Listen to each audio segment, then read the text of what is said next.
సంవత్సరంలో ఎన్నో శుభదినాలు, అలాగనే ఉత్సవాలు, పండుగలు, దీక్షలు, వ్రతాలు, నోములు, ఇలా మనం ఎన్నో రోజులు సంవత్సరంలో గడుపుకుంటాం. కానీ అవన్నీ జీవితంలో ఒక ఘట్టం, ఒక్కొక్క ఘట్టం. కానీ గురు పూర్ణిమ అనేది జీవితంలో ఒక ఘట్టం కాదు, జీవితానికి అర్థం తెలిపే ఒక ఘట్టం, జీవితానికి ఒక మార్గదర్శనం చేసేటువంటి ఒక ఘట్టం, జీవితాన్ని మలుపు తిప్పే ఒక ఘట్టం. ఆ ఘట్టాన్ని మనకు పరంపరగా ఋషులు, మునులు, యతీశ్వరులు వీళ్ళందరూ తపస్సు చేసి, సాధన చేసి, వాళ్ళు పొందినటువంటి ఆ మహత్తరమైన జ్ఞానాన్ని మన గురువు ద్వారా మనకు అందిస్తారు. జ్ఞానము అని అంటే పురాణ కాలక్షేపము కాదు, జ్ఞానము అని అంటే ఏదో పూజ పునస్కారము కాదు, జ్ఞానము అని అంటే ఏదో కాసేపు జపం చేసుకున్నాము, పారాయణం చేసుకున్నామని కాదు, జ్ఞానము అని అంటే ఏదో పెద్ద హోమాలు చేశాం, పెద్ద యాగాలు చేశాము అని కాదు, జ్ఞానము అని అంటే వేదాల్ని, శాస్త్రాల్ని పూర్తిగా వల్లెవేశామని కాదు, జ్ఞానము అని అంటే మేము గొప్ప గొప్ప దానాలు చేశాము అనేది కాదు, జ్ఞానము అని అంటే ఏదో తపస్సు చేశాము అనేది కాదు. జ్ఞానము అంటే ఏంటి మరి? ఇవేవి కానప్పుడు జ్ఞానం అంటే ఏంటి? అంటే జ్ఞానము అనే దానికి మన సంస్కృతి కానీ, మన ఋషులు కానీ ఒక అద్భుతమైన ఒక వ్యాఖ్యానం చేశారు. నా గురించి నేను తెలుసుకోవడం, అసలు నేను ఎందుకు ఈ తల్లి గర్భంలో పడ్డాను, నేను తల్లి గర్భంలో పడడం కాకుండా నేను ఒక తల్లిని అవ్వడం, మళ్ళీ నా గర్భంలో పడ్డదాన్ని నేను దాన్ని ఇంకో తల్లిని చేయడం, అది పెద్దయి దాని గర్భంలో ఒకటి పడేసుకోవడం, ఆ పడ్డదాన్ని మళ్ళీ బయటికి తెచ్చి దాన్ని తల్లి చేయడం, ఈ తల్లి చేయడం ఈ లొల్లి ఏంటిది? ఈ తల్లి తల్లి లొల్లి లొల్లి, ఈ చక్రం, ఇదే జీవితం అంటే. ఏదో నేను పుట్టాను, ఇద్దరిని పుట్టించాను, వాళ్ళిద్దరికి ఏదో పెళ్ళిళ్ళు చేశాను, వాళ్ళ జీవితాలు ఏదో దారిలో పెట్టాను, అయిపోయింది, కృష్ణారామ అనుకుంటున్నాను, వయసు అయిపోయింది, వెళ్ళిపోతాను. అంటే నేను పుట్టాను, ఇద్దరిని పుట్టించాను కాబట్టి నా జీవితం గొప్పది అని అనుకోవద్దు. మనం పుట్టడం ఎలాగో మిగతా ప్రాణులు కూడా అలానే పుడుతున్నాయి. మనం ఎలా పుట్టిస్తున్నామో మనం రెండిటికే ఆపసోపాలు పడుతున్నాం. ఒక 20, 40, 50 వేస్తూ ఉన్నాయి, ఏమి ఇబ్బంది లేకుండా. మనం రెండింటిని పెంచడానికి కింద మీద పడిపోతున్నాం, కానీ ఒక 40, 50 వాటిని అద్భుతంగా పైకి తెచ్చి హాయిగా తన కాళ్ళ మీద తాను హాయిగా నిలబడేలాగా తీర్చిదిద్దేస్తుంది. రెండవది, మనం పెంచింది రేపు మనకు ఉపయోగపడుతుందో లేదో తెలియదు, సమాజానికి ఉపయోగపడుతుందో లేదో తెలియదు, లేదా అడ్డు తిరుగుతుందో తెలియదు, లేదా మనకు ఎదురు తిరుగుతుందో తెలియదు, కానీ వాటి కడుపులో పుట్టినవి మాత్రం సమాజానికి ఎప్పుడు ఇబ్బంది కలగనివ్వట్లేదు. కుదిరితే తన దేహాన్ని ఆహారంగా కూడా ఇచ్చేలాగా మారిపోతున్నాయి. అసలు ఆ ప్రాణుల కంటే మన ప్రాణం ఎంత గొప్పది. అసలు మనిషి చాలా గొప్పవాడు, చాలా తెలివిగలవాడు, చాలా మేధావి అనుకుంటాం కదా. మనం ఒకరికి మన ఇంట్లో ఉండే ఆహారం పెట్టాలంటేనే కింద మీద ఆలోచిస్తాము, కానీ తమ శరీరాల్ని ఆహారంగా ఇస్తున్నాయనంటే వాటికంటే గొప్ప శక్తి మన దగ్గర ఏమని చెప్పుకోవాలి. ఒక నలుగురు వస్తే వంట చేసి పెట్టడానికి మన ఇంట్లో మనం కింద మీద పడిపోతాం, పైకి కిందకి చూస్తాం, లేదా ఎక్కడి నుంచైనా కూర, పప్పు, చారు తెచ్చేస్తాం, ఇంత అన్నం పడేసేస్తే అది కలిపి తినేస్తాం అన్నట్టుగా ఆలోచిస్తామే. కానీ మన ఆకలి తీర్చడానికి, మన రుచుల కోసరం, మన కోసరం, అంటే ఆరోగ్యం కోసం అని చెప్పను, ఎందుకంటే అవి తింటేనే ఆరోగ్యం అనుకుంటే నేను ఈ పాటికి జబ్బులు పడిపోయి ఉండాలి. అవి తింటేనే ఆరోగ్యం అని బాగా ఊదర కొడతారు బయట. అవి చెప్పుకునేదాన్ని. అవి మన రుచికి, నాలుకకి, కళ్ళతో చూడడానికి, లేదా మనకు ఒక అభిరుచి కోసరం తినడం తప్ప అదే ఆరోగ్యము, అది తింటేనే ఆరోగ్యం అనే మాట ఇక్కడేం మాట్లాడక్కర్లేదు. మనం ఇంకొకళ్ళకి ఆహారం అవ్వాలి అని అంటే మనం ఒప్పుకుంటామా? చెప్పండి. ఏమండి పాపం ఈరోజు ఎవరో వచ్చారు, గెస్ట్లు వచ్చారు, ఏమి లేదు ఇంట్లో, మీ ఎడంచేయి ఒకసారి కోసుకుని పట్టుకెళ్ళి ముక్కలు చేసి వేయించేసి పెడతామండి, బంగాళదుంపలు వేపినట్టు అని అంటే ఒప్పుకుంటారా? ఒక పూటకే కదండి, ఒక్క ఎడంచేయి కదా, మొత్తం వదిలేస్తాం, ఒక ఎడంచేయి అంటే ఒప్పుకుంటామా? చెప్పండి. కానీ అసలు సకల చరాచర భూత కోటిని ఏకంగా వేసి పాడేస్తున్నాం కదా, ఇష్టం ఇంకంతే. దానికి రకరకాల పేర్లు పెట్టి మరీ అమ్మకాలు, కొనుగోళ్ళు, తినడాలు జరుగుతుంది. అంటే నేను దాన్ని విమర్శించట్లేదు, కానీ మనకంటే అవే గొప్పవంటాను. ఎందుకంటే వాటి శరీరాల్ని మనకు ఆహారంగా త్యాగం చేసి పాడేస్తున్నాయి. వాటికి కష్టమైన, అవి నలిగిన, నరకం చూసిన, అవి హింసకు గురైన, ఆఖరికి తన శరీరాన్ని మనకు ఆహారంగా ఇస్తున్నాయి. మనం ఈ సమాజంలో ఇంకొకళ్ళకి ఏం చేస్తున్నాం, మన వల్ల ఏ రకమైన ఉపయోగం ఉంది? కాబట్టి మన ఋషులు 2 ఉపయోగాలు చెప్పారు. నీకు ఉన్నతమైనటువంటి స్థానాన్ని నువ్వు పొందినప్పుడు అది నీకు పరమ ఉపయోగకారి అవుతుంది. నీ వల్ల ఈ సమాజానికి కూడా ఒక అద్భుతమైనటువంటి ఉపయోగాన్ని చేకూరుస్తుంది.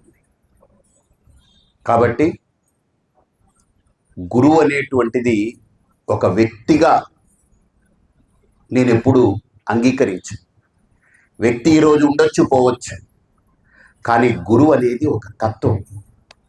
గురువు అనేది ఒక తత్వం. అంటే ఏమిటండి గురువు అనే తత్వం? అంటే ఇప్పుడు మనం దీపం వెలిగించాం, ఆ దీపం వెలుగుతూ ఉంది. ఇప్పుడు ఇంకొక ప్రమిదలో నూనె వేసి ఒత్తి వేసామనుకోండి, దాన్ని ఆ దీపం దగ్గరికి తీసుకెళ్తే ఇది అంటుకుంటుంది, ఇది వెలుగుతుంది. అలాగనే గురువు అనేవాడు ఎవరు అని అంటే వ్యక్తి గురువు కాడు, తన దగ్గరకు వచ్చిన వ్యక్తిలో గురుత్వాన్ని మేల్కొల్పగలగడమే గురువు యొక్క లక్షణం. ప్రతి వ్యక్తి లోపల గురువు ఉన్నాడు, ప్రతి వ్యక్తి లోపల గురువు ఉన్నాడు. కానీ ఆ గురువుని మనం పట్టుకోకపోతే బరువులు ఉంటాయి మనకు. మన లోపల 2 ఉన్నాయి, ఒకటి గురువు ఉన్నాడు, 2 బరువు ఉంది. బరువులన్నీ మనం ఎత్తుకుంటున్నాం, లేనిపోనివి, అక్కరకు రానివి, ఉపయోగం లేనివి, రేపు వదిలిపెట్టి పోవాల్సినవి. ఇక నా వల్ల అవ్వదయా బాబు, ఏదో పడి సావండి అని చెప్పి దండం పెట్టి, మన మానానికి మన సావేదో మనం చచ్చి మనం దండం పెట్టి పోవాల్సినవి. కానీ అలా వదులుకోలేకపోతున్నాం బతికున్నప్పుడు. ఆ బరువులంతా లోపల పెట్టుకుంటున్నాం. లోపల ఎంత బరువు మనం పెట్టుకుంటూ పోతున్నామో గురువు అంత మనకు దూరం అవుతూ ఉంటాడు. కాబట్టి లోపల ఎంత బరువు తగ్గుతూ పోతుందో గురువు అంత మనలో వ్యక్తమవుతూ వస్తాడు. కాబట్టి అందుకనే నేను ఒక వాక్యం రాసుకున్నా. గురువు అంటే ఏమిటి అని అంటే మనం ఎత్తుకున్న బరువుని అలవోకగా వదిలించగలిగేవాడు. అంతేగాని వాడొచ్చి మళ్ళీ కొత్త కొత్త బరువులు ఎత్తించి, మళ్ళీ లేనిపోనివి ఎత్తించి గందరగోళం అయిపోయి ఇంకా మన మనస్సు ఏమిటో అర్థం కాక ప్రపంచంతోనే పడలేక వీడి దగ్గరకు వస్తే వీడితో పడలేక ఇంకెక్కడికి వెళ్ళాలో తెలియక మెంటల్ వచ్చేసేటువంటి పరిస్థితి వచ్చింది అనుకోండి, ప్రాబ్లం అది. అంతే కదా. ఇప్పుడు ప్రపంచంతో దేంతో పడలేక ఒక గురువనో ఇంకోటనో పట్టుకుని ఆ పాదాల దగ్గరకు వస్తాం. ఇక వాడితో పడలేని పరిస్థితి వచ్చి ఎక్కడికో పోవాల్సి వస్తే ఇంక అంతకంటే ఇది నరకం ఏమి ఉండదు మనిషి.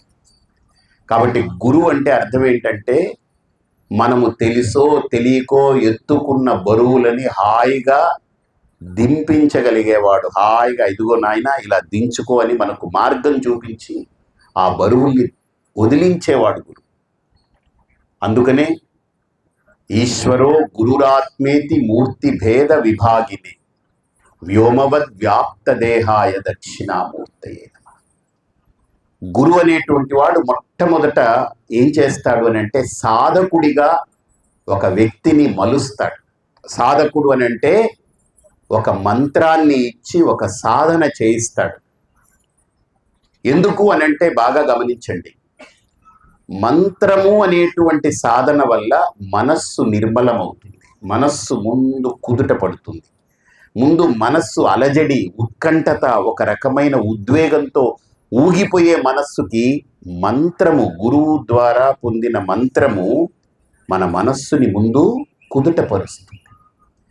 అలా కుదుటపడ్డ మనస్సుకే గురువు యొక్క వాక్యాలన్నీ లోపల యథాతథంగా లోపల కనపడి వాళ్ళు ఆ వాక్యాల్ని పట్టుకుని ఎదగడానికి ప్రయత్నం చేస్తారు.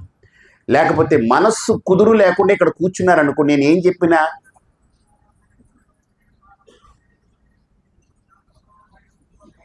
ఇవే ఉంటాయి. ఇంకా అటు పైన ఆకాశానికి వేసి చూడడం, నేను వర్షం పడుతుందేమో, ఇది ఒక పెద్ద కర్మ. ఏది అమ్మవారు మంచిగా హాయిగా మనకు ఉంచింది, మన అనుమానాలన్నీ పెడతాం దానికి. పడుతుందేమో పడుతుందేమో పడుతుందేమో, ఖచ్చితంగా పడుతుంది. ఏం కాదు, అమ్మవారు ఉంది, స్వామీజీ ఉన్నారు, మంచిగా మంచి కార్యక్రమం అవుతుంది అనుకున్నాం అనుకోండి, అది వింటుంది ఆ మాట. అర్థమైందా?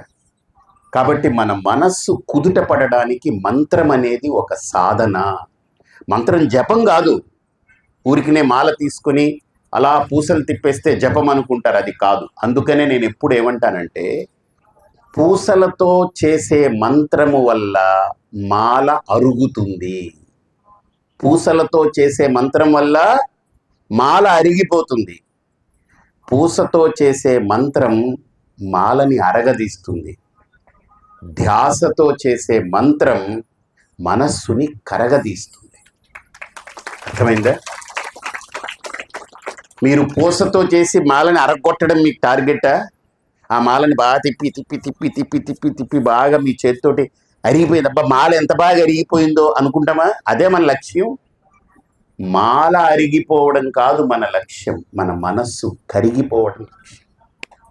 అంటే బండగా, పాషాణంలాగా, భౌతికమైన వాటికి పూర్తిగా ఇమిడిపోయినటువంటి మన బండ మనస్సుని కరిగించి ఆ మనస్సుని మన దగ్గరికి తీసుకెళ్ళి చేర్చడానికి బాట వేసేదే సాధన. కాబట్టి మనము ధ్యాసతో చేసే మంత్రం. అందుకని నేను జపమాలలు తీసుకొని తిప్పేయండి తిప్పేయండి తిప్పేయండి అని చెప్పను. ఎందుకంటే మన మనస్సు దేని మీద ఉంటుంది? తిప్పే మాల మీద ఉంటుంది. అది కూడా ఎలా మొదలవుతుందంటే, అది మొదలుపెట్టిన తర్వాత కొద్దిగా అవగానే చూస్తాం, ఇక్కడ దాకా వచ్చింది, మళ్ళీ కళ్ళు తీసి చూస్తా, అది కిందకు వచ్చింది, అక్కడికి వచ్చింది. ఇది ఎక్కడికి వస్తుందో మన మనసు అక్కడ తిరుగుతుంది తప్ప అసలు ఎక్కడ తిప్పాలో మనస్సు అక్కడికి వెళ్ళదు. అది మాల మీద తిరగడానికి మన మనస్సు బాగా అలవాటు పడిపోయింది. అంతేనా? అంతేనా కాదా? మాలతో తిప్పేటువంటి వాళ్ళు చూడండి, గబగబా గబగబా తిప్పుతుంటారు. కొద్దిగా ఇంకా కిందకు వచ్చింది అనుకోండి, ఇంక ఇది ఎప్పటికి పైదాకా రావాలి, ఇలాగా తిప్పుతూ ఉంటారు. ఇంకా అలాగ మీరు చేయడం వల్ల అదేదో మొక్కుబడి పని. వద్దు, మొక్కుబడి పని చేయొద్దు. మనం చేసేటప్పుడు ఎలా ఉండాలంటే, మీ మనస్సుకి 3 సార్లే చేయాలనిపించింది అనుకోండి, 3 సార్లే చేయండి. 30 సార్లు చేయాలనిపించింది, మీకు సంఖ్యతో పని లేదు. మీ మనస్సు తేలికపడి హాయిగా ఎంత దాంట్లో నిశ్చలంగా ఉండగలదో అంతవరకే చేయండి, వదిలేయండి. మళ్ళీ మీ పని చేసుకోండి, మళ్ళీ ఎప్పుడు ఖాళీ అనిపిస్తే చేయండి. అలా మీ మనస్సుని పని చేయడం అయిపోగానే మళ్ళీ దీంట్లోకి రావడం, పని చేయడం అయిపోగానే దీంట్లో రావడం, పని చేయడం. ఒక కష్టం వచ్చింది, మంత్రం చేయండి. సుఖం వచ్చింది, మంత్రం చేయండి. నిద్ర వచ్చింది, మంత్రం చేయండి. నిద్ర తీరింది, మంత్రం చేయండి. ఆకలి కలిగింది, మంత్రం చేయండి. అన్నం తినండి, మంత్రం చేయండి. స్నానం చేస్తారు, మంత్రం చేయండి. పళ్ళు తోముకున్నా, మంత్రం చేయండి. పడుకుని లేచారు, కూర్చొని మంత్రం చేయండి. సినిమా చూస్తున్నారు, తప్పేం కాదు, మంత్రం లోపల జరిగిపోతూ ఉండండి. అది జరగనివ్వండి బయట. అందుకని అంటారు, నువ్వు ఏమి చేస్తున్నా జిస్ హాల్ మే, జిస్ వేష్ మే, జిస్ దేశ్ మే రాహు, ఎక్కడ ఉన్నా, ఎలా ఉన్నా, ఏం జరుగుతున్నా నీ లోపల నీకు తెలియకుండానే మంత్రము కనుక మననమవుతూ ఉంటే అది సాధనలో మనం రెండో మెట్టుకు ఎక్కామని అర్థం. అర్థమైందా? మొదటి మెట్టు మనం ఎరుకతో మంత్రాన్ని చేస్తూ చేస్తూ చేస్తూ చేస్తూ మంత్రాన్ని దేనికి అలవాటు చేయాలి? మన నాలుక కాదు, మంత్రాన్ని అలవాటు చేయాలి. దేనికి అలవాటు చేయాలి? లోపల ప్రతి నరానికి అలవాటు పడిపోవాలి. ప్రతి నరము ఆ మంత్రానికి స్పందించాలి. ఎందుకంటే మన జీవితంలో ఒక క్షణం వస్తుంది, అప్పుడు నోరు మాట్లాడలేదు, కళ్ళుకి ఏమీ కనపడవు, చెవులకి వినపడవు, చేతులు ఎత్తలేము, కాళ్ళు కదలపలేము, శరీరము నాకు కాకుండా పట్టు వదిలిపోతుంది, అన్నీ ఉంటాయి కానీ నాదేది కాకుండా అయిపోయే క్షణం వస్తూ ఇక నేను ఈ శరీరాన్ని వదిలిపెట్టి వెళ్ళిపోయేటప్పుడు ఏది నా స్థాయిలో ఉండదు, కానీ లోపల అన్ని నాడులు కూడా ఆ మంత్రాన్ని స్పందించేటువంటి శక్తి వస్తుంది.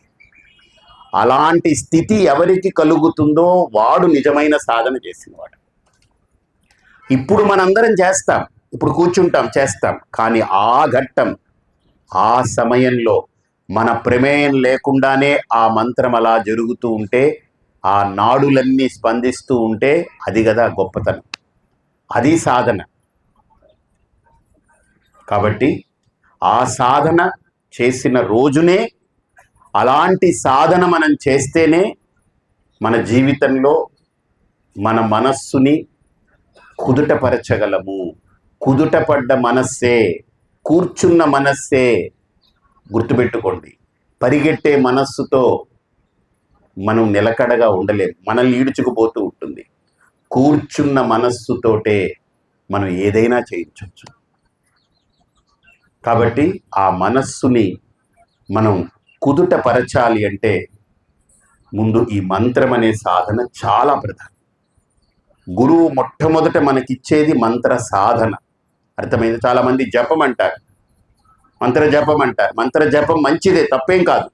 రాముడి మంత్రం, కృష్ణుడి మంత్రం, గణపతి మంత్రం, అమ్మవారి మంత్రం, శివుడి మంత్రం, నారాయణ మంత్రం, ఇంకో మంత్రం, బ్రహ్మగారి మంత్రం, సరస్వతి మంత్రం, లక్ష్మీ మంత్రం, ఇలాగ అన్ని ఓళ్ళు, దుర్గా మంత్రం, వారాహి మంత్రం, ప్రత్యంగిర మంత్రం, బగళాముఖి మంత్రం, లేకపోతే అమ్మవారిది లలితా మంత్రం, షోడశి మంత్రం, బాలా మంత్రం, ఇన్ని మంత్రాలు ఓకే, కానీ గురువు ఇచ్చేది మంత్ర సాధన. ఈ దేవతలందరూ చేసే సాధన, ఈ దేవతలందరూ కూడా ఆ సాధన చేసే వాళ్ళు దైవత్వాన్ని పొందగలిగింది, ఆ దైవత్వ సిద్ధి కలిగింది. ఆ మంత్ర సాధనని మనం చేయాలి. అది గురువు ద్వారా పొందుతాం, గురువు అందిస్తాడు. ఆ సాధనతో ఒక సాధకుడిగా ఎప్పుడైతే ఒక వ్యక్తి పరిణితి పొందాడో, ఆ సాధకుడే జీవితంలో గురువు అందించేటువంటి జ్ఞానాన్ని పరిపూర్ణంగా అవగాహన చేసుకుంటాడు, జీవితంలో ఉన్నత స్థితిని పొందుతాడు. కాబట్టి ఆ ఉన్నత స్థితిని అందించేటువంటి గురువుకి మనం ఎంతో రుణపడి ఉన్నాం. కాబట్టి అలాంటి తత్వాన్ని, అలాంటి స్థితిని మనకు అందించినటువంటి ఆ గురువులందరికీ ఈరోజు నమస్కరిస్తూ, మనకు సంస్కృతిలో మొట్టమొదటి ఆది గురువు ఈ జాతికి, మానవ సమాజానికే కాదు, ఈ మొత్తం ఈ భూమండలానికి, సృష్టికి దక్షిణామూర్తిగా, ఆది గురువుగా మనం ఆరాధిస్తాం. ఆ దక్షిణామూర్తి యొక్క పరంపరలో వ్యాసుడు తరువాత ఎంతోమంది గురువులు, ఋషులందరూ దక్షిణామూర్తి నుండి పొందినటువంటి ఆ జ్ఞానాన్ని అందిస్తూ అందిస్తూ అందిస్తూ వ్యాసుల వారి దాకా వస్తే, వ్యాసుల వారిని ఎందుకు స్మరిస్తాం, మిగతా వాళ్ళని కాదు అని అంటే, వ్యాసుల వారి వల్లనే మనకు వేదములని అన్ని విభజించి అన్ని గ్రంథ రూపంలోకి తీసుకొచ్చి మనకు అందించారు. వ్యాసుల వారి తర్వాత మనం స్మరించేది ఆదిశంకరుల వారిని. ఎందుకనంటే వ్యాసుల వారి తర్వాత కొంతకాలానికి ఆ జ్ఞానాన్ని చాలా ధ్వంసం చేయడం మొదలుపెట్టారు.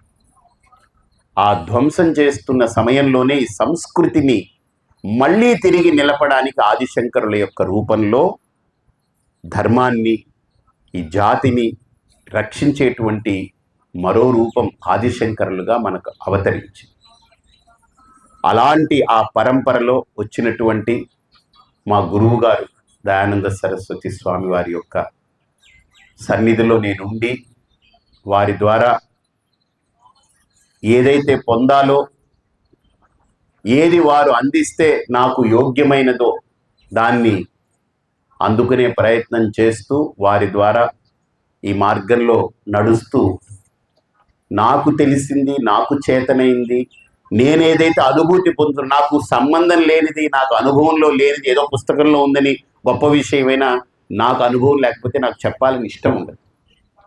నాకు అది కొరుకుడు పడాలి, నాకు మింగుడు పడాలి, నాకు అది అనుభూతినివ్వాలి. అనుభూతినిస్తే నేను మీకు చెప్పడానికి బాగుంటుంది. పుస్తకంలో చాలా గొప్పది ఉండొచ్చు, రాముడి గుణాలు ఎన్ని గుణాలు అన్నాం అనుకోండి, నీకున్నాయా? నువ్వు అనుభవించావా? లేదు. దాని గురించి నువ్వు చెప్తున్నావు, వినేవాళ్ళు కూడా అబ్బో రాముడికి చాలా గొప్ప గుణాలండి, అందుకే దేవుడండి బాబు, మనం ఎప్పటికీ కాలేమండి, మనం ఇలానే పడి ఉంటాం. వినేటోడికి రావు, చెప్పేటోడికి రావు. ఇంక దాని గురించి ఎక్కువ చెప్పుకుంటూ పోతుంటే నువ్వు అనుభవించాలి, నువ్వు పొందాలి. రాముడికి అన్ని గుణాలని ఎందుకు చెప్పారు? ఎందుకు వాల్మీకి రాశాడు అది? కోన్వస్మిన్ సాంప్రదంలోకే గుణవాన్ కశ్చ వీర్యవాన్ ధర్మజ్ఞశ్చ కృతజ్ఞశ్చ. ఆ గుణాలు రాముడికి 16 గుణాలు ఉన్నాయి, లక్షణాలు ఉన్నాయి. ఎందుకు రాశారు అది? ఊరికినే మనం కాలక్షేపం కోసం ప్రవచనాలు చెప్పుకుని, లేకపోతే ప్రవచనాలు విని తర్వాత గంటె పెండేరాలు వేసుకుని, బిరుదులు సన్మానాలు పొంది, షాలులు వేసుకుని, డబ్బులు చేసుకుని, భజన చేయించుకుని, గురువు అనిపించుకుని మనం పోవడానికి, ఆ తర్వాత వాళ్ళు కూడా అబ్బాయి ఏం చెప్పారండి, ఏం చెప్పారనంటే రాముడికి 16 గుణాలు ఉన్నాయటండి, చాలా గొప్పోడండి. మరి నీకేం అర్థమైందిరా అంటే మనం ఎక్కడండి, మనం ఏదో చిన్నవాళ్ళం. అది వినడం ఎందుకు, అది చెప్పడం ఏంటి? అంత గొప్పదాన్ని చెప్పుకోవడం అంటే మనం పొందాలని కదా. ఇప్పుడు మీకు ఒక అడ్వర్టైజ్మెంట్ ఇచ్చారు టీవీలో ఏదో, మీరు మొత్తం అడ్వర్టైజ్మెంట్ చూసారు. ఏంటి? ఈ సెల్ ఫోను చాలా గొప్పది, ఇది వాడితే మీకు చాలా చాలా విషయాలు ఇవన్నీ మీకు అందుబాటులోకి వస్తాయి, ఇది గొప్పది అన్నప్పుడు మీరు దాన్ని చూశారు. చూసి ఏమనుకుంటారు? మీ దగ్గర డబ్బులు ఉంటే కొనాలనుకుంటే వెళ్ళి కొంటారు, దాన్ని తెచ్చుకుని వాడుకుంటారు. అసలు మీకు సెల్ ఫోన్ అంటేనే తెలియదు, అది అవసరం లేదు, దాని గురించి మీకు ఇష్టం లేదనుకోండి, అడ్వర్టైజ్మెంట్ వస్తే చూస్తుంటారా?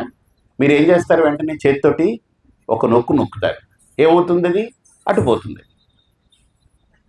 అవునా? మీకు ఎక్కంది, మీకు సంబంధం లేని మీరు నొక్కి తీసి అవతల పారేస్తారు.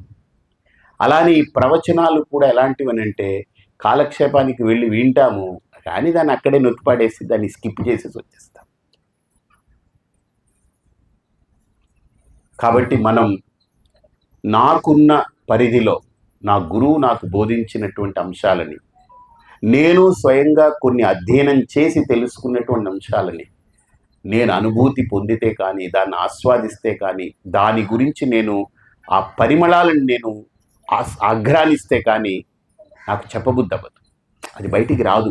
ఒకవేళ నేను చెప్పినా అది పొసగదు, అది ఎక్కదు ఎవరికి, కచ్చా కచ్చాగా ఉంటుంది. కచ్చా కచ్చా అంటే తెలుసా ఏంటి? ఉడికి ఉడకనట్టు ఉంటుంది, బిరుసుగా ఉంటుంది. కూర చాలా బాగుంది, అన్నం బియ్యంలాగా ఉందనుకోండి, ఏమన్నా తినగలవా మనం? తినలేం, పక్కన పెట్టేస్తాం. ఒట్టి కూరని తినగలవా? తినలేం. ఆ ఉన్న మంచి కూర పాడైనట్టు. కాబట్టి ఉడకాలి, ఒక పక్వంతో ఉండాలి. ఆహారం ఎలా ఉండాలి? పక్వంతో ఉంటే దాన్ని తింటే ఆస్వాదిస్తాం. అలాగనే వాక్యము కూడా పక్వంతో ఉండాలి, ఒట్టి పక్వం కాదు, పరిపక్వంతో ఉండాలి. పరిపక్వమైన వాక్యమే మనకు అనుభూతిని కలిగిస్తుంది. పక్వము కాని ఆహారము ఎలా వంట పట్టదో, పరిపక్వము కాని వాక్యము కూడా, ప్రసంగము కూడా, ప్రవచనము కూడా మనకు బుద్ధికి అంటదు.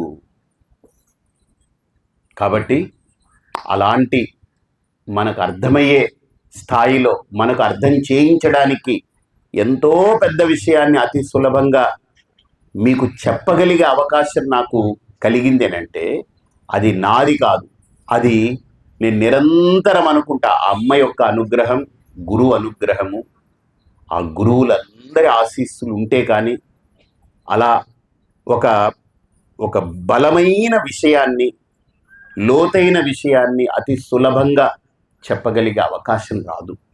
కాబట్టి అలా అనుగ్రహించిన గురువులందరికీ, అలాగనే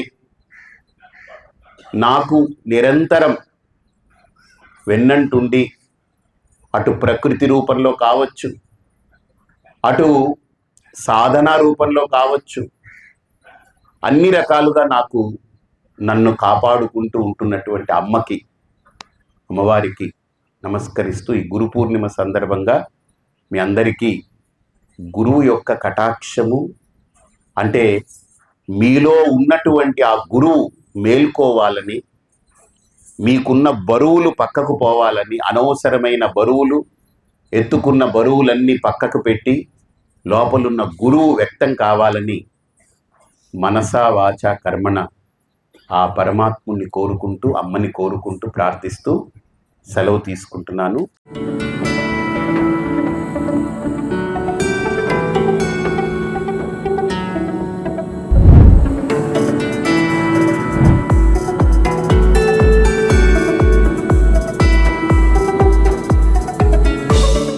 భక్తితో ఇచ్చేవి, భగవంతుడు మెచ్చేవి.